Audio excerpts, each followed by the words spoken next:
and emission mechanisms. My name is Immaculada Tola, and I'm the head of the Andalusian Climate Change Office, lead partner of NACAO project.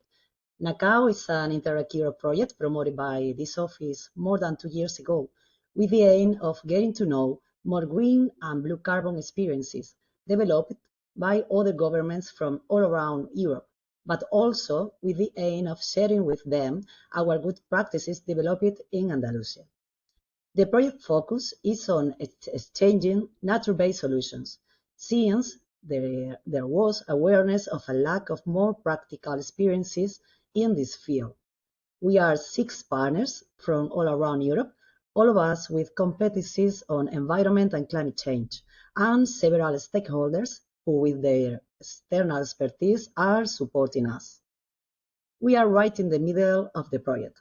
Until now, we have exchanged more than 20 good practices in green and blue carbon, organized more than 6 study visits, and all the partners have improved or are importing experiences from the others, so several policies have been improved with the knowledge gained.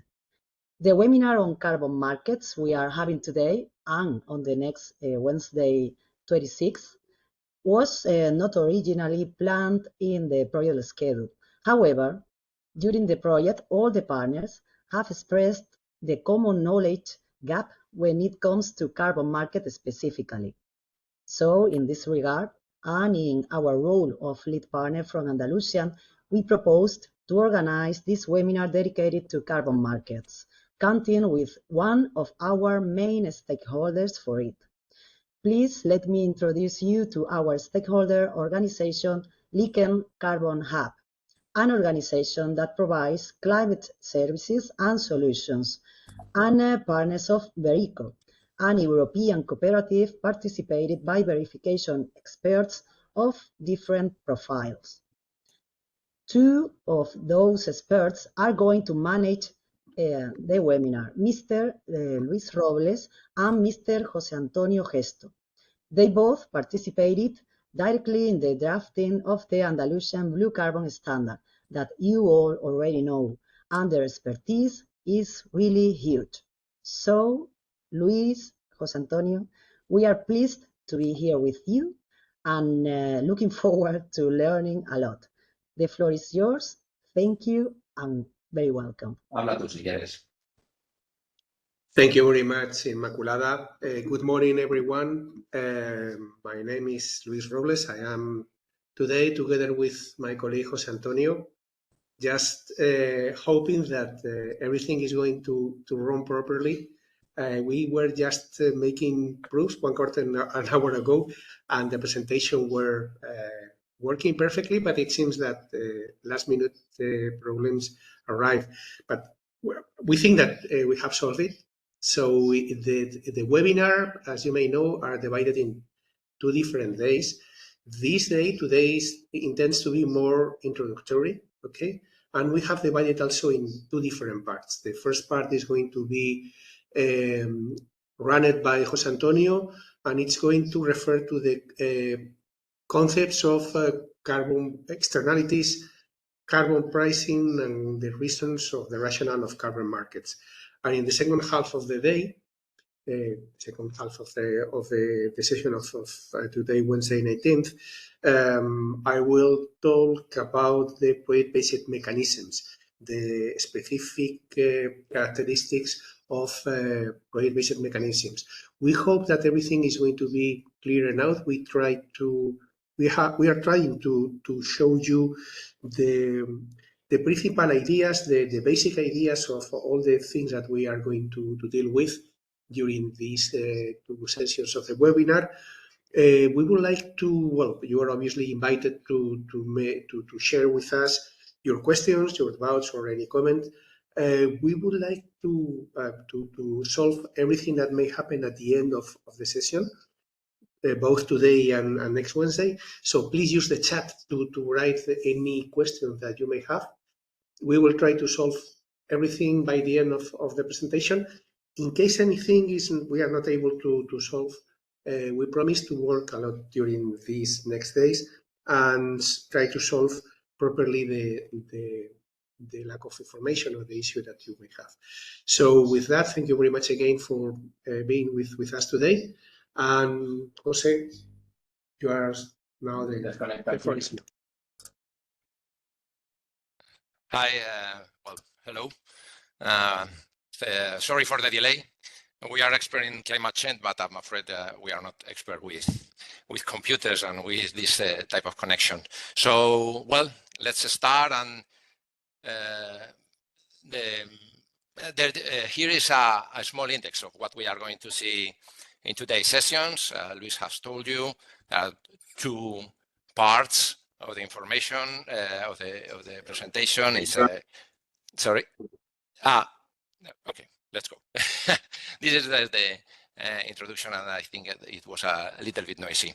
So we start with the beginning, and the beginning is the definition of two concepts. These concepts were very clear for the Greek philosophers, but I'm afraid that one of them, economy, is very common, and we hear about it every day.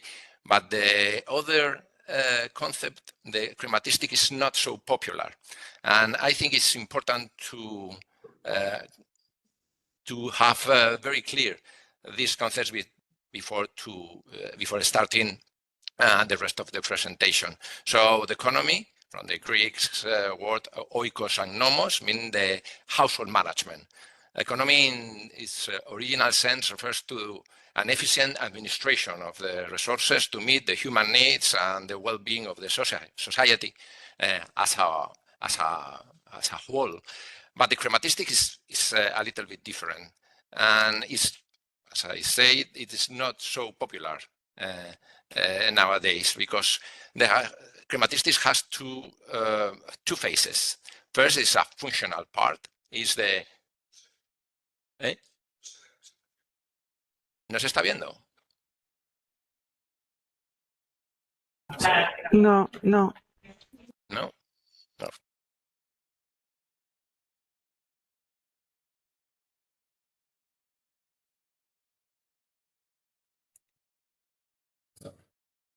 Sorry for this. We were dealing with this during some minutes ago, and the second try it was okay, but we don't know why it happens. Just 1 minute, please. Sorry.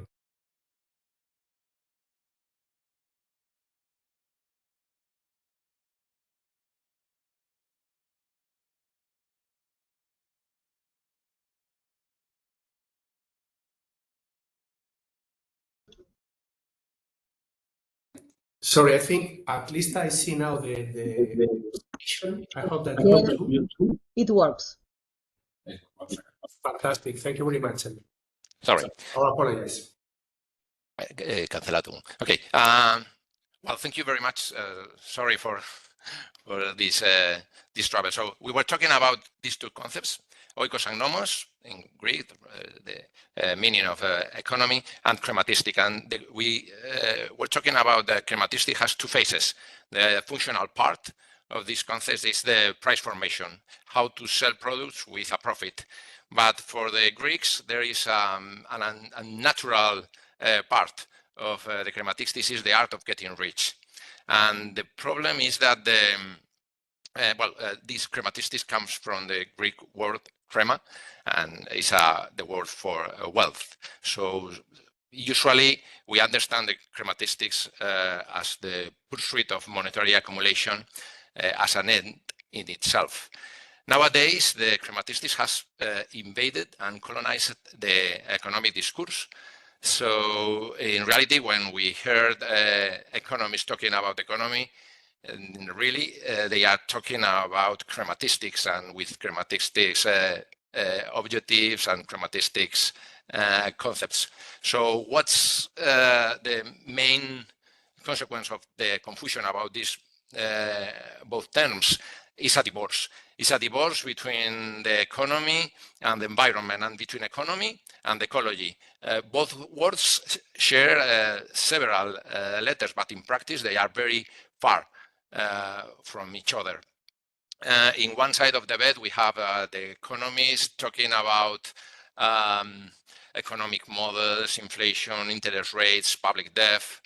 Instead, these type of concepts are much closer to the chrematistics than to the administration of the resources, where 99% of the economy are always talking about all these concepts and topics, ignoring that basic aspects of the functioning of our planet.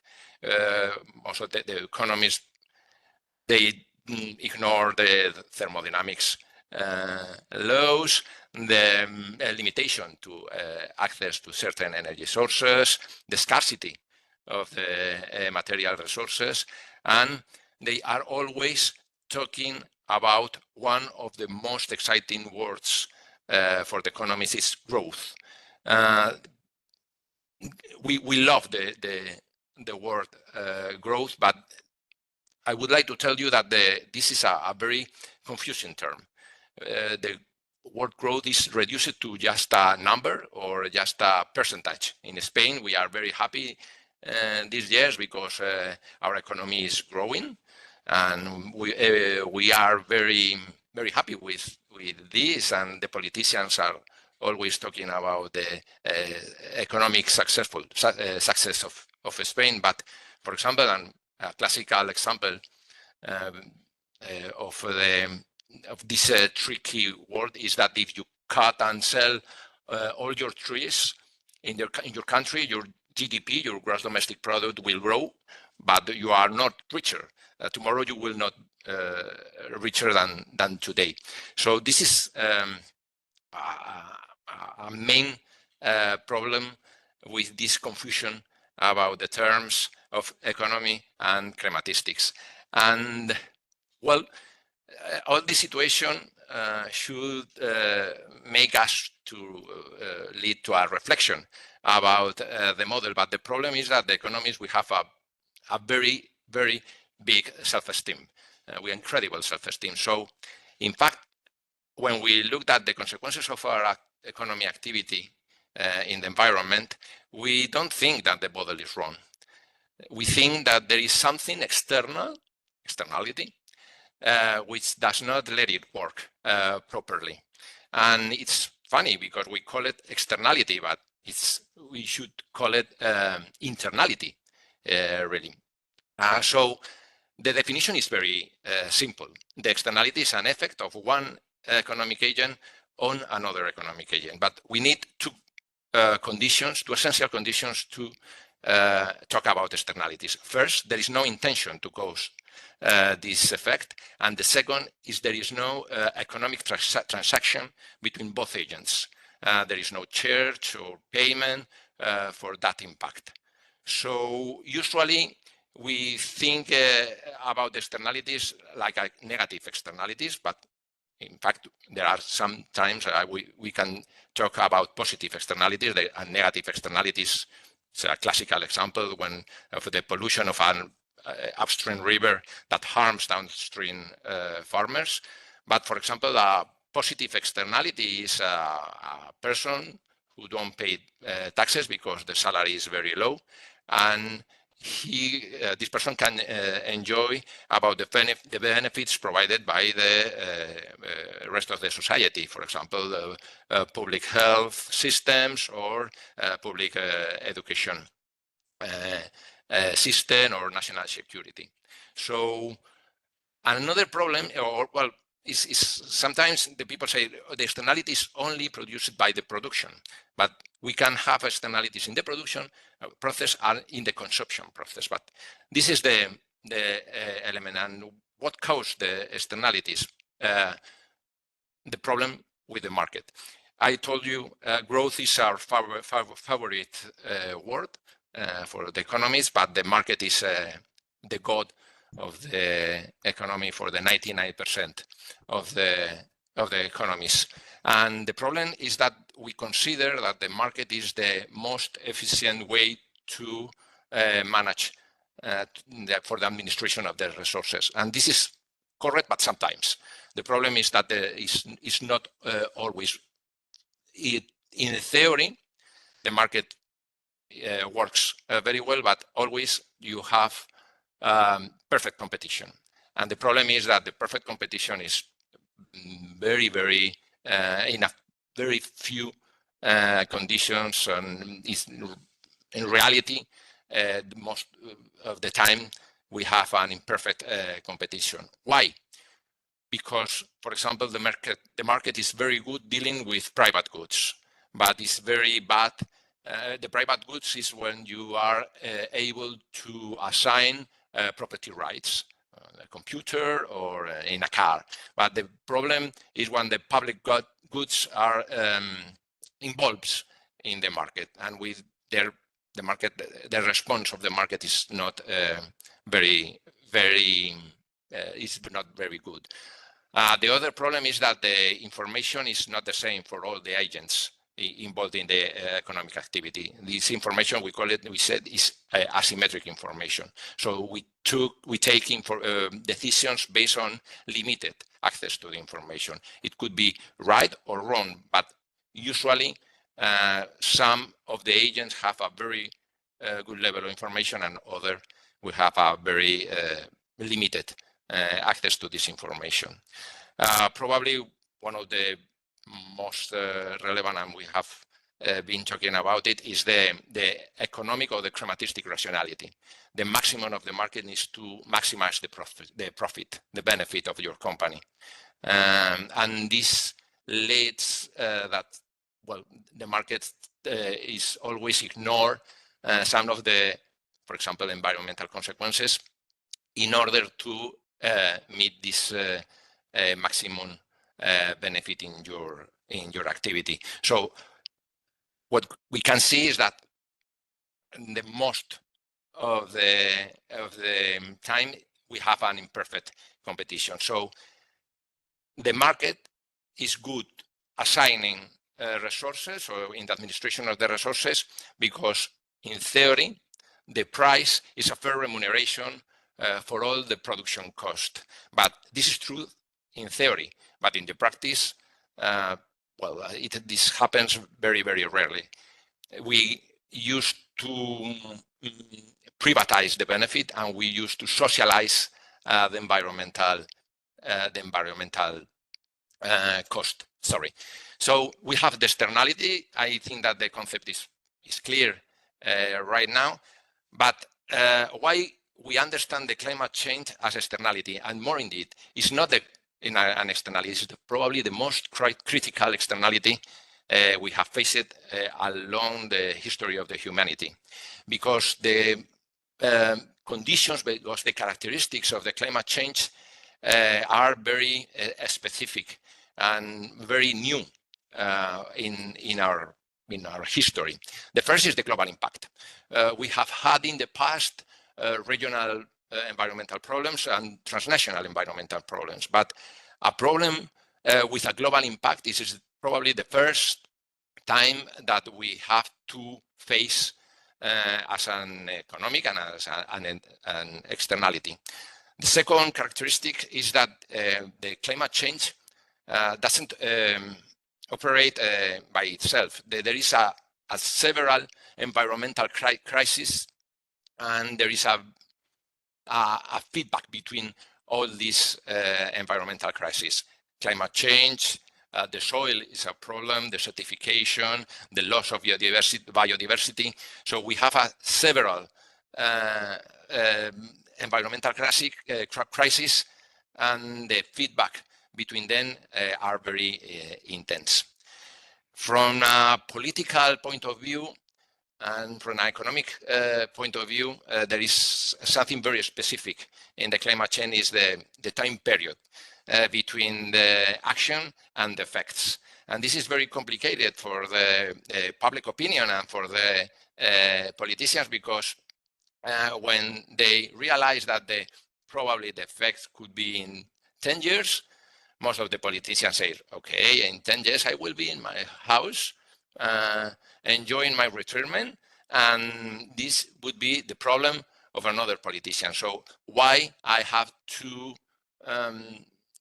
implement actions like taxes or like carbon markets that impact in my my followers and in the public opinion, because the time period until they check the impacts of the climate change is very long. And probably the most important from the economic point of view is that the climate change is a systemic economic risk.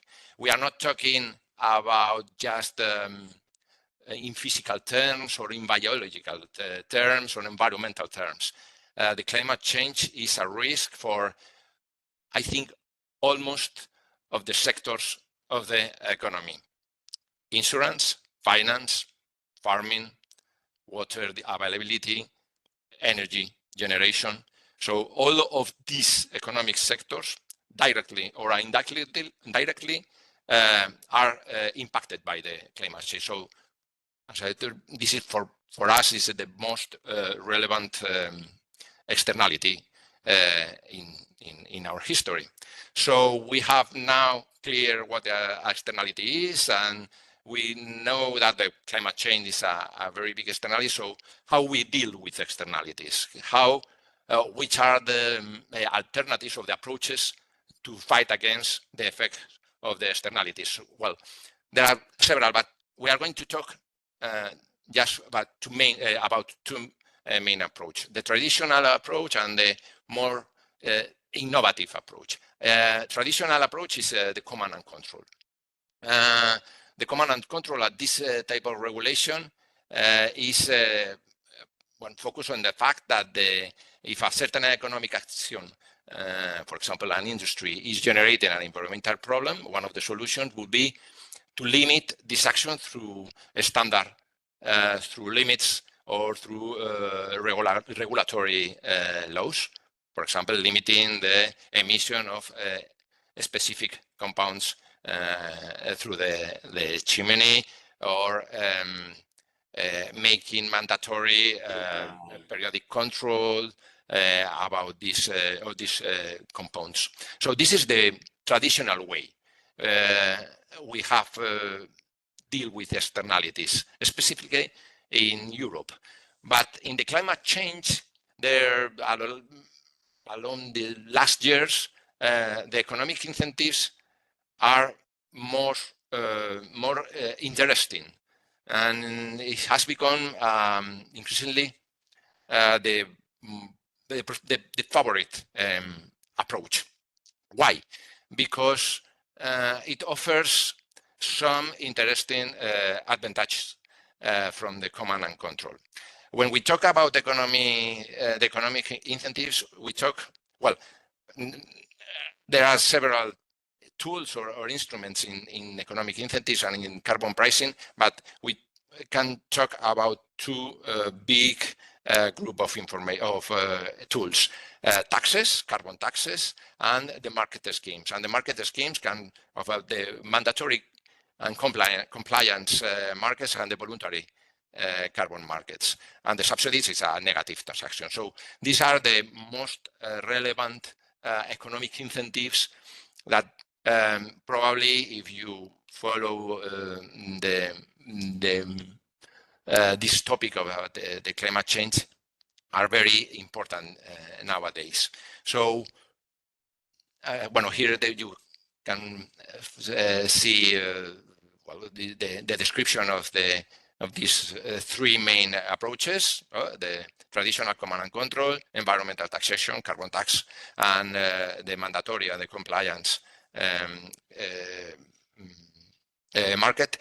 And in the term, or in climate change, international agreements are very relevant. Remember that we are facing a global crisis. So the Kyoto Protocol or the Paris Agreement are a key element of the fight against climate change. And I always talk that sometimes these international agreements are more successful one than the others.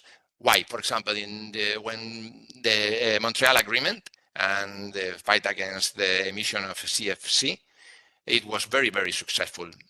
But the Kyoto Protocol and the Paris Agreement face several problematic issues regarding its success.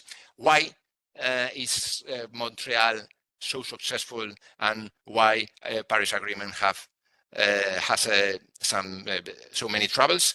Well, we have alternatives, and easy alternatives to CFC gases emissions, but there is no alternative to CO2 emissions. The CO2 emissions is basic for our model of economic development and economic growth.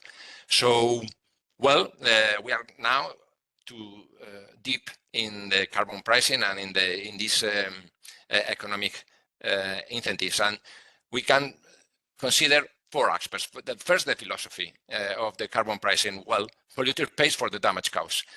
This is correct in theory.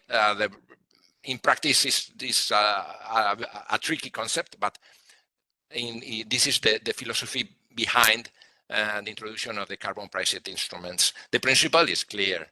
The emissions has to have or must have an economic value, a cost. These emissions many years ago were completely priceless, but now these emissions have associated a cost because the mechanism that explain the carbon pricing is the internalization or internalizing the environmental cost. Remember that the price is the fair remuneration for the production cost, but some of the costs are not included in this private vision of the price formation. So this is the key of the carbon pricing, to put a price in the carbon emissions, and probably the price will reflect the right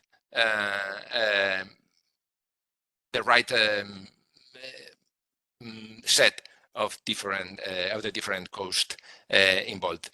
The goal is to change the patterns, to change how we produce different products and how we consume the different products. The goal is to send an economic signal to the market to understand that we need to change. And this is not so efficient when we talk about the command and control system, but it's very efficient when we talk about the carbon pricing, just because the price is higher in most of the cases. And this is a very important, but this is a little bit different between compliance. We are going to explain that, compliance market and voluntary markets. But this is the 4 elements of the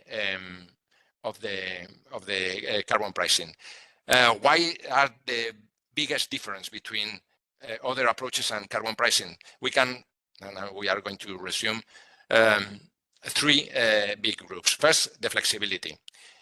You can meet the same objectives in command and control and with carbon pricing, but the flexibility for the economic agencies is very high in the case of the carbon pricing, and is very limited in the case of command and control.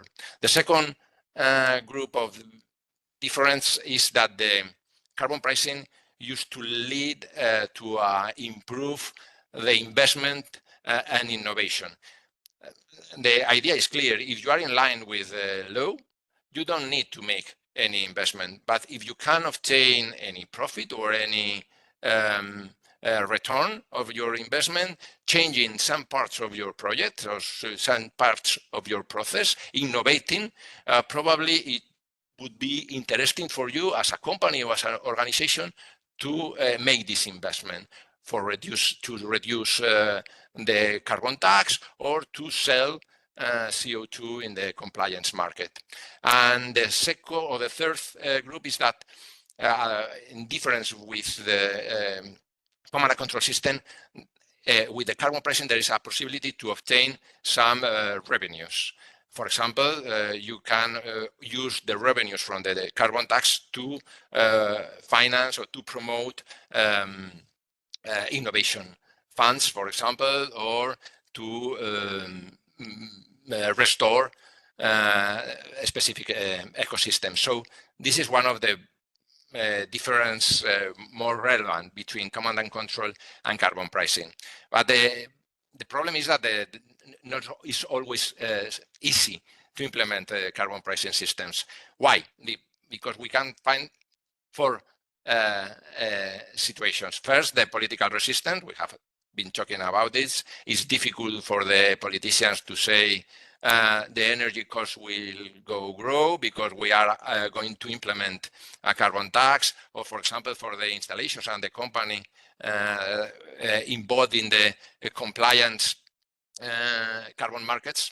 Is difficult, specifically at the beginning. Second is the international competitiveness. And this is very clear. If you are internalizing the carbon cost in your price, probably your product will be more expensive. And in the market, they are going to face that the competition from other products from other countries, and probably with cheaper prices. So most of the systems on the carbon pricing used to implement some kind of barriers or carbon adjustments in the frontiers to protect your products and to provide some incentives for the imported products to include the cost of carbon in their price formation.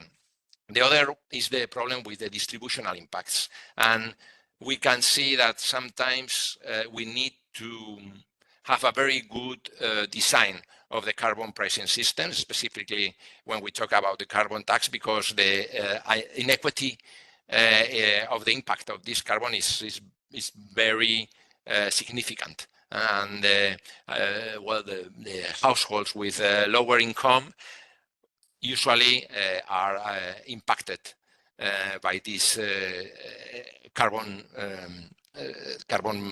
instruments, especially by the taxes. And the last challenge of the carbon pricing is the complexity. It's difficult to the implementation. The carbon tax is easier because most of the countries and most of the states have a good knowledge about how to deal with new taxes. But the carbon markets and the compliance carbon markets, you need a very good institutional arrangement, statistics. You have to invest in a capacity building, because all the different agents need to understand how this type of carbon markets operate. So this is a very complicated point in the carbon market. So while we have seen some of the benefits, and we have some of the challenges. Why? We always say that the carbon is so relevant and it's a good way to fight against climate change. But first, because it's an exceptional translator. Monet is a great invention, and different disciplines and different technicians can speak in the same language. You don't know. You don't need to know about biological terms or environmental or methodological or physical terms. This has an economic cost, and this is money. We need to save money, or we need to spend, or we need to invest in some of the actions. We have seen that this very effective, cost-effective instruments is effective changing all these patterns in the consumption and in the productions, and probably the difference, a very important difference between command and control and carbon pricing is the potential of the carbon pricing to generate implicit benefits, the co-benefits. Next week, we will talk about these co-benefits.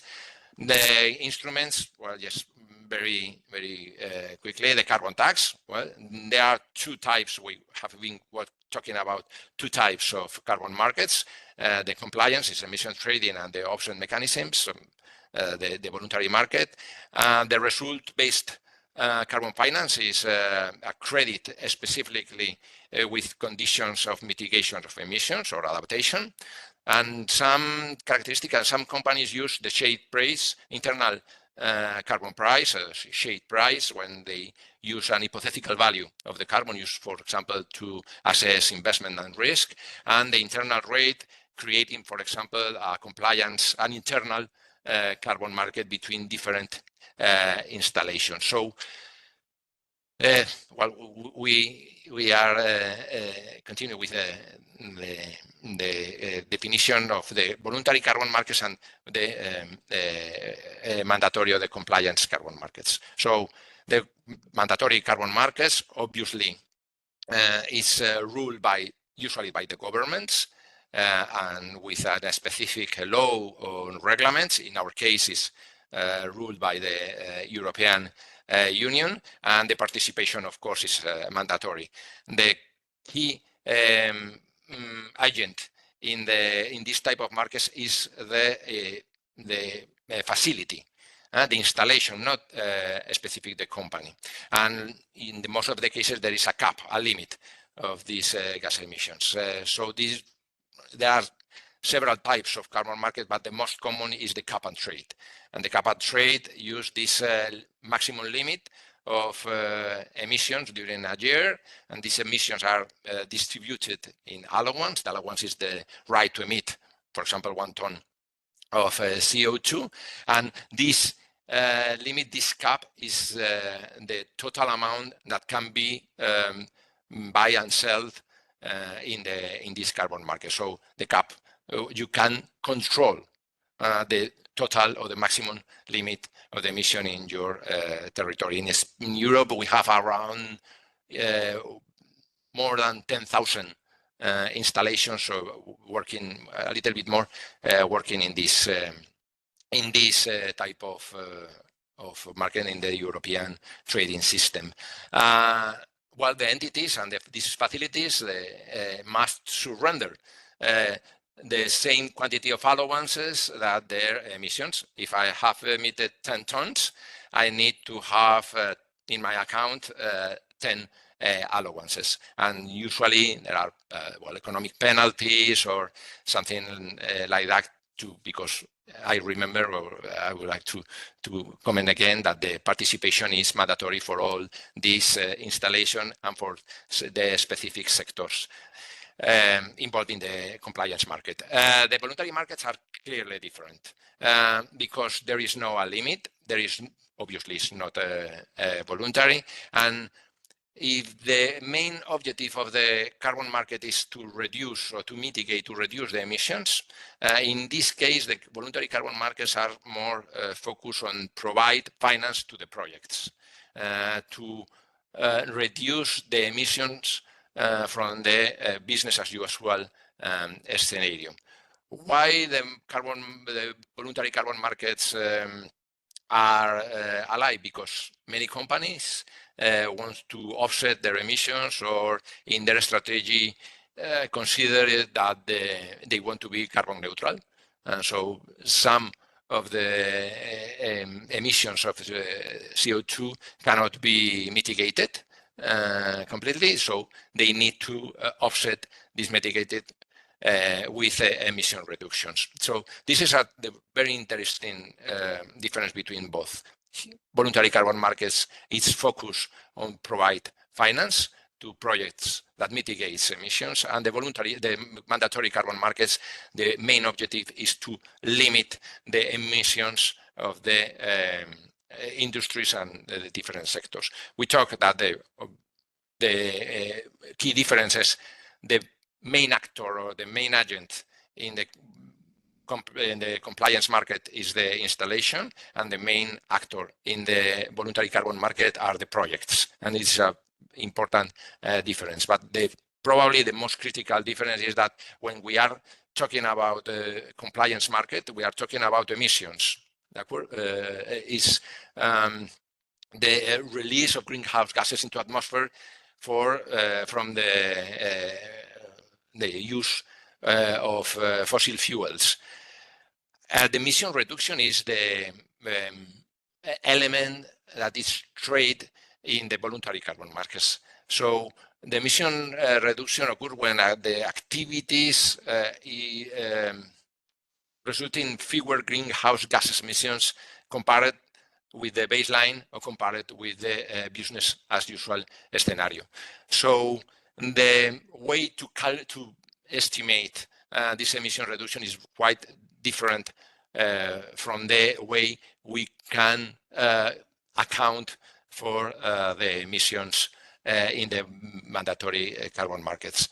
We have been talking about the cap and trade, that is the most popular way to limit this the total greenhouse gas emissions.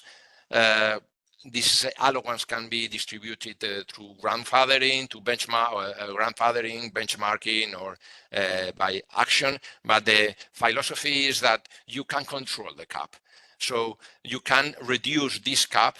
Obviously, if you reduce the cap, probably the price will be higher in the future because there are many products to sell and to vend, and then you will have higher prices. But the regulatory administration of the carbon compliance market can regulate the total cap, the total level of emissions in this market. And just to finish this part, at a simple table with the main difference, as you can see, in the market structure is cap and trade with absolute limits, but in the voluntary markets there is no limits, there is no cap, and it's basic operating with emission reductions and with offsets credits.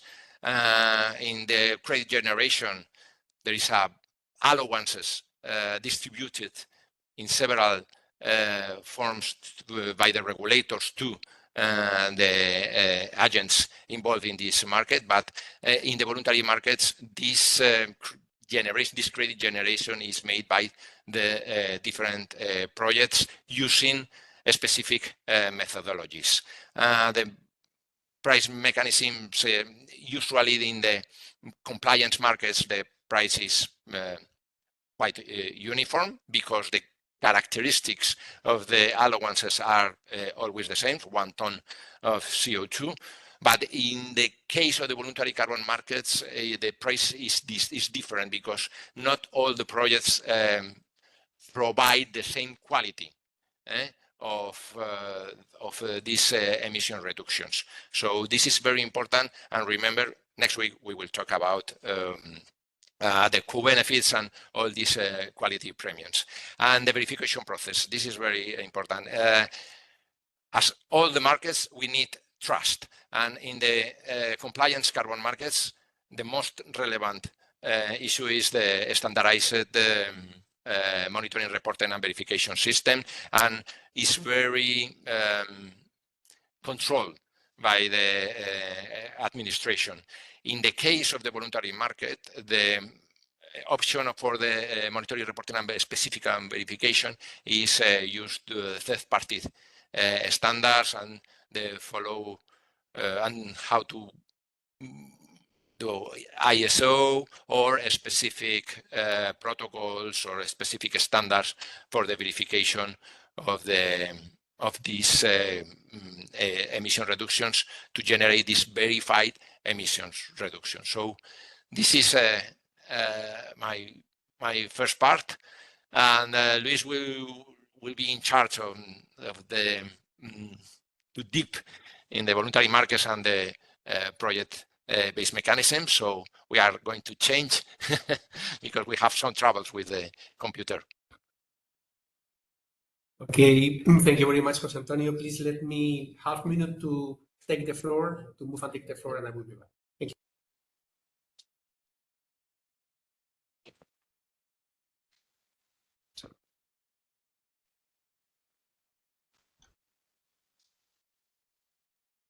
José Antonio, I think you have to stop sharing the PPT.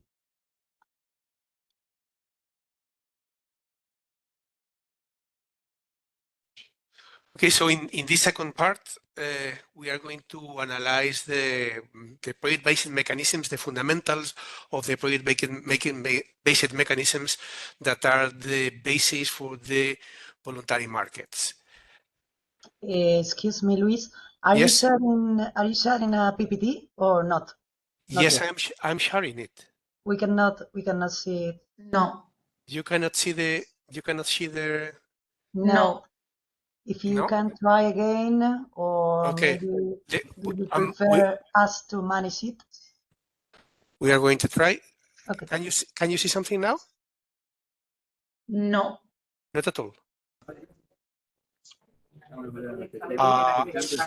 No. Well, then it is again the problem. But you have the PDF. Yes, Susana, you can please Yes, share. I'll try to share it. Okay.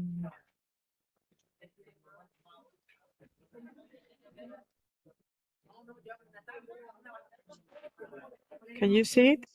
Yes, perfectly. Okay, perfect. Okay. So if you, sorry for that again, but if you don't mind, we can then I can see the slide, so I can be commenting the slide, and I will tell you, please next, so we will know that we are going Yes. to be in the same page. Okay, so in this first one.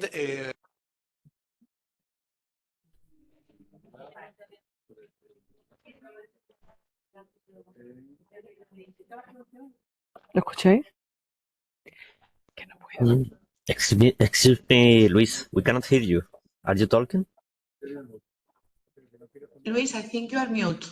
Can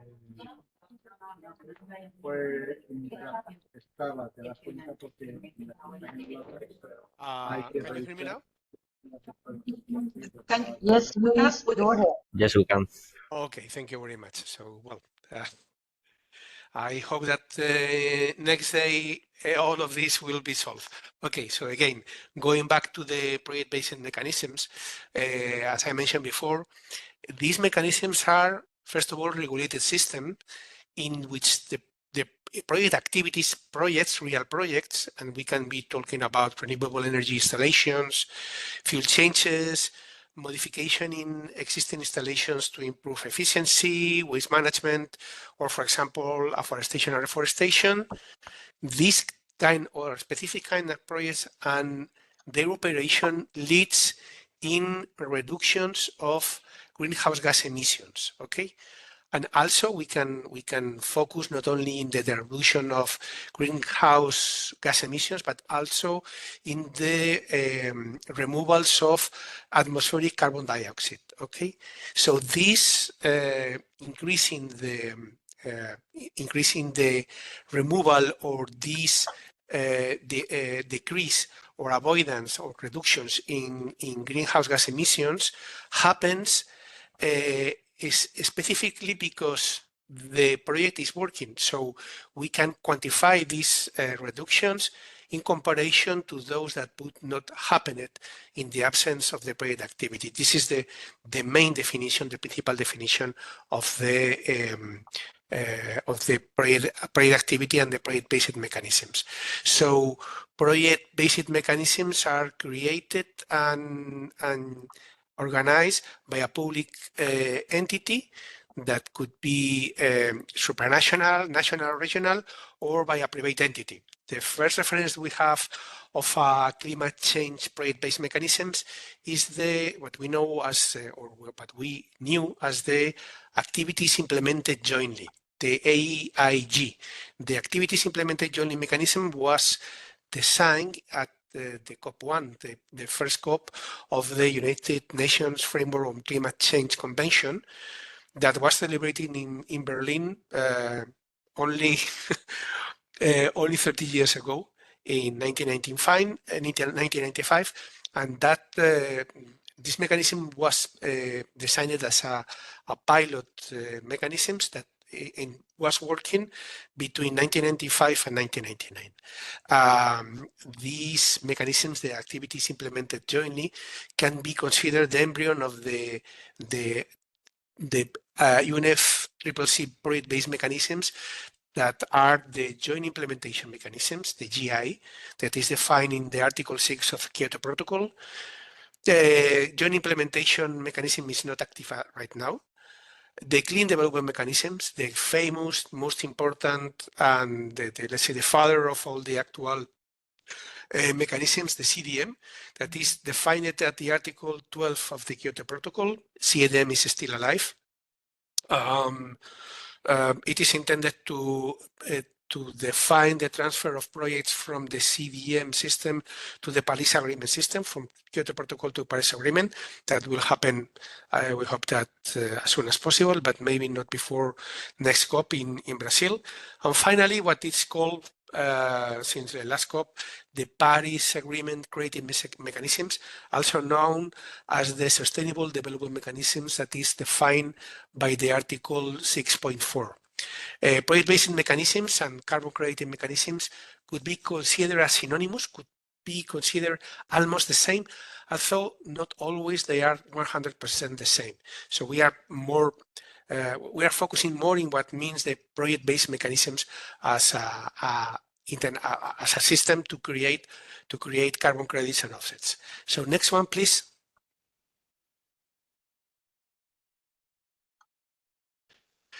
So how are the project-based organized? In general, the mechanism is supported by a technical platform that provides validation and verification for the projects, for the greenhouse gas emission reduction projects.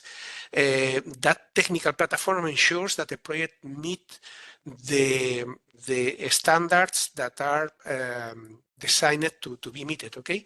That standards could be national, sectoral, international standard, but what is more important is this platform, the mechanisms will offer both transparency and credibility to stakeholders. So we are talking about a system to create carbon credits that could be used as an offsets. We are talking about markets in most of the cases, voluntary markets. So we have to ensure, or it needs to be ensured that enough transparency and enough credibility is available for anyone that will like to participate in these markets. So we are going to create, through the work, through the functioning of these additional projects or these new projects, carbon credits that are the units that are generated through the voluntary mitigation activities. And these carbon credits can be subject of in national or international transactions, okay? The purpose is always to offset the greenhouse gas emissions created by the buyer of the carbon credits. The carbon credit can represent both emission, well, not at the same time, but a carbon credit can be considered an emission reduction or an emission avoidance. And also a carbon credit can be created when emission removals from the atmosphere are produced by a project. Those emission removals can be the sequestration of atmospheric carbon dioxide through projects rated with afforestation or reforestation. We know these processes as natural-based solutions, or also as a modern technology through direct capturing carbon from the air and storing it in a geological structure. So that we know that as direct air capture, the DAC systems. A very important thing, each carbon credit represents 1 ton of CO2 equivalent reduced or 1 ton of CO2 removed, okay? When we consider emission reductions or emission avoidance, we work with all the greenhouse gases, with the possible greenhouse gases that we have as emissions, okay? But when we talk about emissions removals, we can only work with carbon dioxide, with CO2, because right now we have no techniques available to remove other greenhouse gases as methane or fluorinated gases or nitrogen gases from the atmosphere. So next one, please.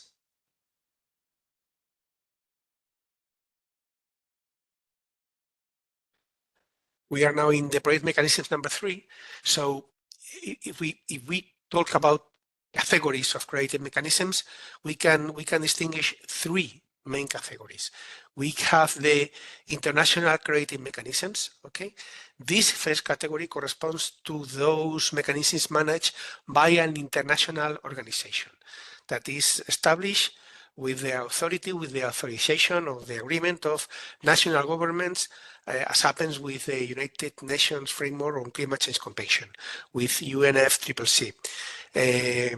This category of international creative mechanisms is where the CDM of the Kyoto Protocol or the Article 6.4 mechanisms of the Paris Agreement is included.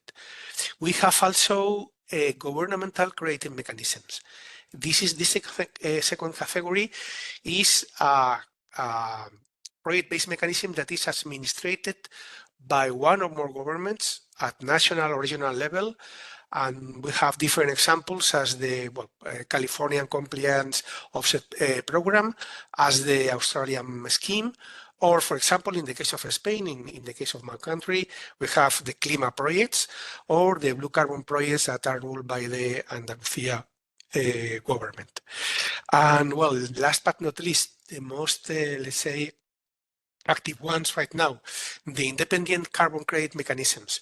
The independent credit mechanisms include those that are administered by a non-governmental private organization. Maybe the most important or the most known is BERRA. That organization rules the verified carbon standard.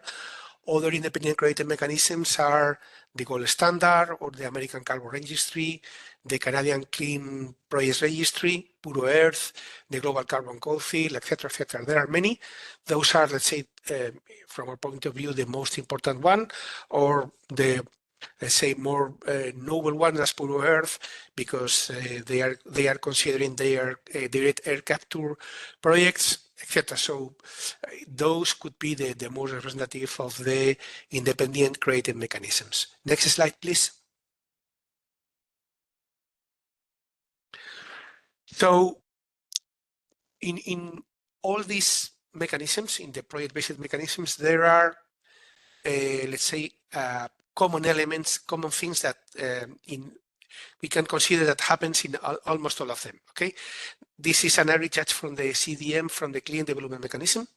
And all these elements that we are going to see in the next two slides are, let's say, what we can consider the common elements.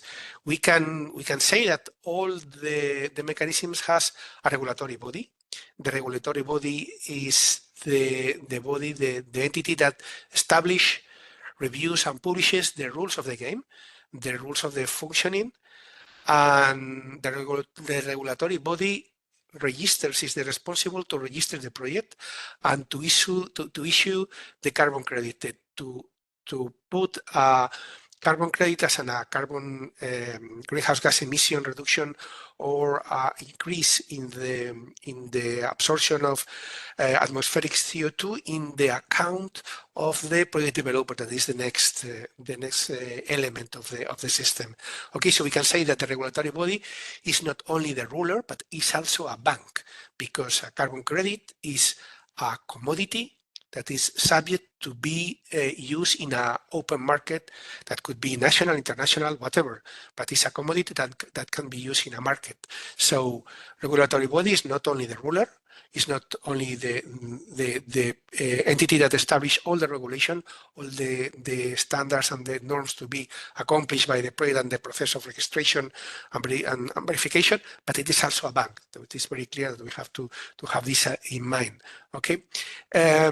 Project developer is a private or public entity that submit the project to the regulatory body and its mitigation results. Okay. And it's, let's say, more or less is the owner of the project, not exactly the owner, because the owner can be a group of entities, but the project developer is we can consider always as an entity, legal entity, that is the focal point of the representative of the project in front of the regulatory body and also in front of the market. Okay, the project validation is the process of assessing what the project, assessing that the project complies with all the rules that the regulator, that the regulatory body has established. Okay, once the this assessment process that could be very complex or very simple, depending on the rules of the mechanisms. Okay, once the project is validated, it is entered into a registry, and usually that registry is a public register. The access to that registry is absolutely public. Okay, we have also the project verification process. The project verification is when we verify the correctness of the mitigation of the absorption quantities that are generated by the project and by the performance of the project, following a monitoring, reporting, and verification process. Okay, in one of the key elements also of this monitoring, reporting, and verification process is the perform of a validation or verification body. We can talk. We can distinguish a certification body in general, but a validation and certification body is an entity, a legal entity that is accredited according to, right now, specifically two international standards, ISO EIC 1729 and ISO 1464 Part 3. Okay, the accreditation is given by a national accreditation body, or maybe, as in the case of the entities that are accredited by the UNFCCC, the regulatory body has its own standards and requirements, and that needs to be accomplished by the body that needs to be accredited by, in this case, by the entity, by the international entity. The validation and verification body carries out the validation and or the verification of the project as independent third party. So the validation verification body needs to be independent, needs to have no relationship with the project participant and with the regulatory body. Obviously, independent third parties work under contracts, but then there must be a total independence from these previous figures. We have also sectoral scopes that are the typology or classes in which the project activities are classified and framed. If we talk about CDM, we have 16 different sectoral scopes. Next slide, please.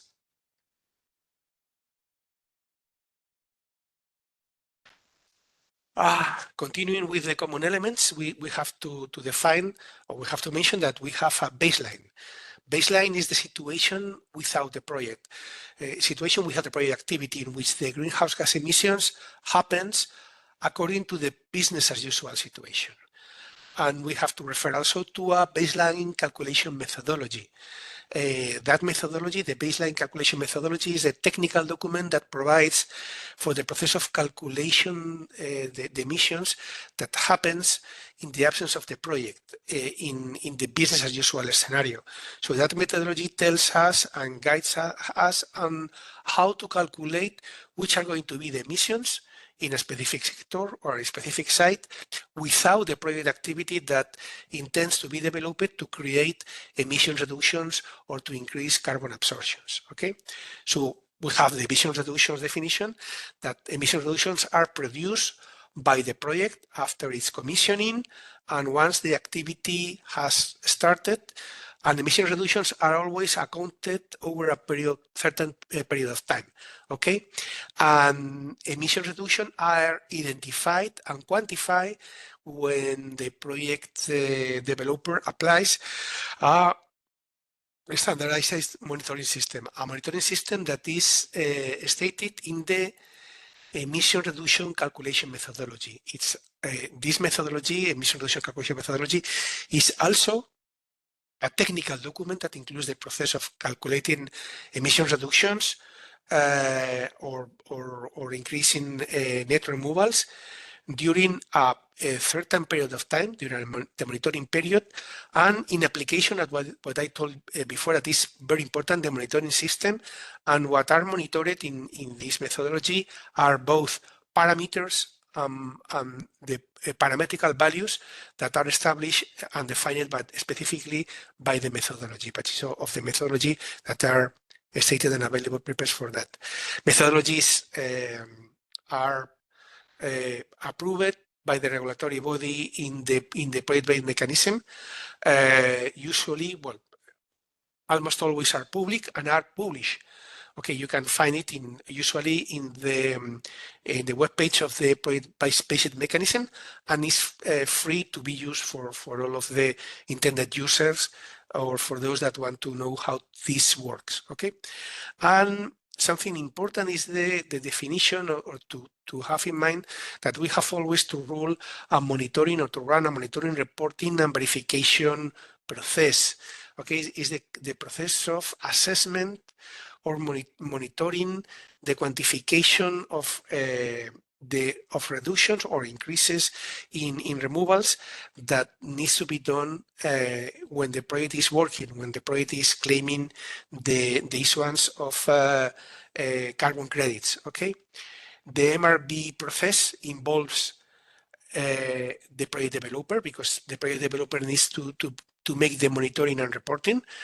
The verification entity that needs to verify that all the process is correct and according to the applicable rules, and to certify finally the quantity of carbon credits achieved by the project in a specific period of time. And also part of the MRB process is the regulatory body, because the regulatory body has the final approval of the carbon credits and the issuance of the certified units as carbon credits to be used mainly in a market. Okay, always we have to consider a high degree of standardization, because in this process, in the MRB process, but also in the validation process, there are always formats and calculations tools to be used. So there are specific common rules for all the projects and for all the project participants. Next one, please. Regarding the typology of markets for carbon credits that are in which the project-based mechanisms are a cornerstone of these markets. Okay, we could identify four kind of markets, four type of markets. There is a specific market for international compliance. Okay, these kind of markets consists mainly in one part by countries that voluntarily are buying and using credits or mitigation outcomes that are recognized under international agreements, as the Paris Agreement or the Kyoto Protocol, to meet their greenhouse gas mitigation commitments. Also, the airlines are key element of these international markets for compliance, as they have to buy credits to meet their obligation under CORSIA. CORSIA is a system that is established by the International the name is International Commercial Aviation Organization, that is ruling all the system in the international air system, that intends to be carbon neutral by the end of this decade. So the carbon neutrality, airlines are going to achieve this carbon neutrality through the use of offsets mainly. Okay, we have also a domestic compliance. Okay, domestic compliance is when companies need to buy credits that are eligible for meeting their obligation under domestic law, usually in an ETS, but mainly when they can compensate a part of a carbon tax or all of a carbon tax by presenting or giving to the regulatory body of that carbon tax an equivalent quantity of offsets of carbon credits. Finally, we have, well, not finally, but in another point, maybe the most important market right now is the voluntary compliance, when mostly private entities are buying carbon credits for complying with voluntary mitigation commitments. Okay, so finally we have maybe another figure that is not very common to be used, but are used maybe mainly from international organizations or multilateral banks as the World Bank or the European Bank for Reconstruction and Development, and is the results-based finance agreement. So in that case, the World Bank or the international organization, the multilateral bank, uses a mitigation project to incentivize clean technologies in developing countries, and sometimes that results-based finance it's an indicator of which has been the achievement of reductions, and maybe it does not involve any transfer or credits or ownership of the emission reductions that has been achieved by the developing country. So next one, please. In this slide, you can see countries and regions with government administrated project-based mechanisms. The source of this slide of this imagine is the World Bank report, the state and trends of carbon pricing in the last edition that is published in May 2024. If you want to look at it, directly, maybe you can find which are the systems that are working in each of the countries that are shown here. And it is updated, I think, until the end of 2023, by December 2023, because the publication has been by May 2024, and in May 2025, we will have a new publication, a new update of these relationships of government project-based mechanisms. Next one, please. No, let's have an overview of the additionality concept. The additionality of a emission reduction project or a project to increase removals is always, we can say that it's always a hot issue for the project-based mechanisms.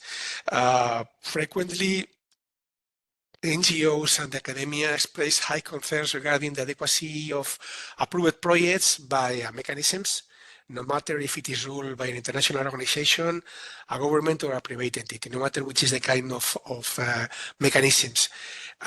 Those concerns are most of the time expressed as the project is non-additional. Okay, but going to the definition, additionality is very difficult to find in the international agreements. We have only one mention or mentions of additionality in the Kyoto Protocol. The Article 12 defines the performance of a CDM projects by the creation of emission reductions, and those emission reductions literally are additional to those that will not occur in the absence of the certified project activity. A similar definition is created or is included in the Article 6 of the Kyoto Protocol for the joint implementation mechanisms. You are not going to find any mention of additional or additionality of emission reductions or removals in the Paris Agreement. So basically, we can say the additionality is a eligibility condition for the project, okay, for a project to be part or to be registered in a project-based mechanisms, and that eligibility condition is a potestative rule, is set by the regulatory body. So sometimes we can understand, or we don't like mainly maybe I don't know, avoided reforestation project, but it doesn't mean that it is not additional, because the rule can be perfectly accomplished by the project, although we maybe do not understand which is the rule. But the rule is a specific condition that is set by the regulatory body. And that additionality in general refers that the project is not done under a legal obligation.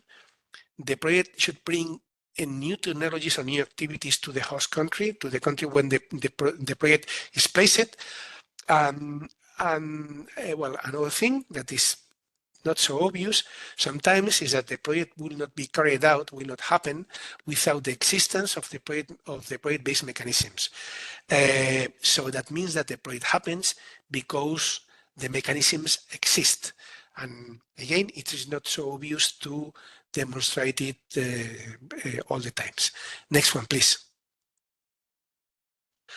As an example of the additionality, we have one of the definitions of the CDM done by the Secretariat of the UNFCCC is we have exactly the definition of additionality or the inclusion of additionality of one of the ministers for the CDM, because they say that a CDM project must provide emission reductions that are additional to that would otherwise have occurred.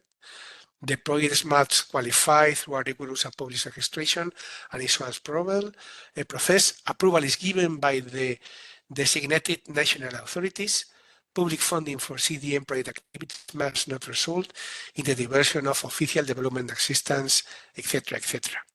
Okay, CDM request, as always, in a nutshell, to demonstrate the additionality through technological additionality, when the technology that is going to be developed is included in a positive list.